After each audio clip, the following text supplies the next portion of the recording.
ఈరోజు క్రాక్లు ఎందుకు వస్తాయో తెలుసుకుందాము. కానీ ఎప్పుడైతే మనం ఇటుక పిల్ల కడతామో, ఇటుక పిల్ల కట్టేటప్పుడు ఈ విధంగా ఇంచు కంటే తక్కువ, హాఫ్ ఇంచు 70 పావు ఇంచు అలా గ్యాప్ వదులుకుంటూ, తర్వాత ఇటుక పిల్లకి ఇటుక మధ్యలో ఈ గ్యాప్ వదలాలి.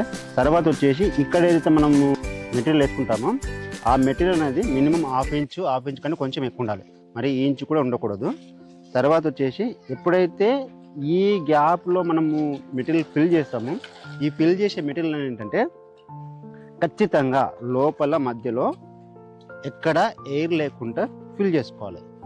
మధ్యలో ఖచ్చితంగా ఫిల్ చేసుకోవాలి. ఇక్కడ ఉన్న ఎయిర్ ఏదో విధంగా బయటికి రావడానికి ప్రయత్నిస్తుంది. కాబట్టి ఎక్కడైతే లూజ్ అంటే మెత్తగా ఉందో, ఆ మెత్తగా ఉన్న దాంట్లో అంటే అక్కడి నుంచి బయటికి రావడానికి ఎయిర్ ప్రయత్నిస్తుంది. కాబట్టి ఆ లూజ్గా ఉన్న దగ్గర నుంచి మొత్తం ఎయిర్ అనేది బయటకు వచ్చేసి అక్కడి నుంచి మన క్రాక్ అనేది కనిపిస్తూ ఉంటుంది.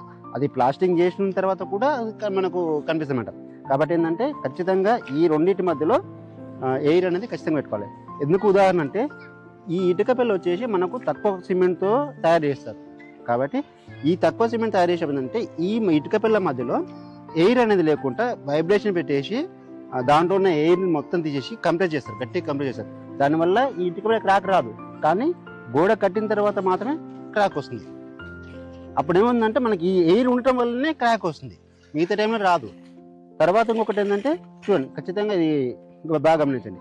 ఇలా పెట్టిన తర్వాత దీని మధ్యలో ఎప్పుడైతే మనము ఇది బాగా గమనించండి, ఇది పెట్టేటప్పుడు ఏంటంటే ఖచ్చితంగా ఈ గ్యాప్లో అనేది ఖచ్చితంగా మంచిగా నీట్గా చూసుకొని లోపలి వరకు ఇలా తాపుతూ లోపలి వరకు గాలి అనేది లేకుండా నీట్గా పెట్టుకుంటే అనేది అంటే దాని లోపల అనేది గాలి అనేది ఉండదు. దానివల్ల ఏమైందంటే అక్కడ గాలి ఉండకపోవడం వల్ల మన క్రాకులు రాదు. మీరు గమనించండి, నీట్గా పెట్టుకోవాలి. ఇది చేసే మిస్టేక్కే ఇక్కడ ఈ గ్యాప్లో ఎప్పుడైతే సరిగ్గా మాల్ ఫిల్ చేయరో దీనివల్లనే క్రాక్లు వస్తాయి. తర్వాత ఇదంతా పెట్టిన తర్వాత నీట్గా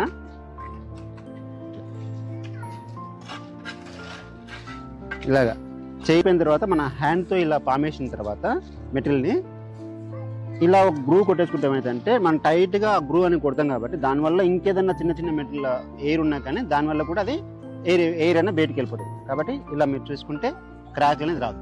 తర్వాత ప్లాస్టింగ్ చేసేటప్పుడు కూడా మనకి ఏ ఇబ్బంది ఉండదు. ఇంకొకటి ఏంటంటే ప్లాస్టింగ్ చేసేటప్పుడు కూడా మనం మ్యాక్సిమం ప్లాస్టింగ్ కొట్టేసి కండబెత్తో టైట్గా ప్రెస్ చేస్తాం. కాబట్టి దానివల్ల కూడా క్రాక్ రాదు.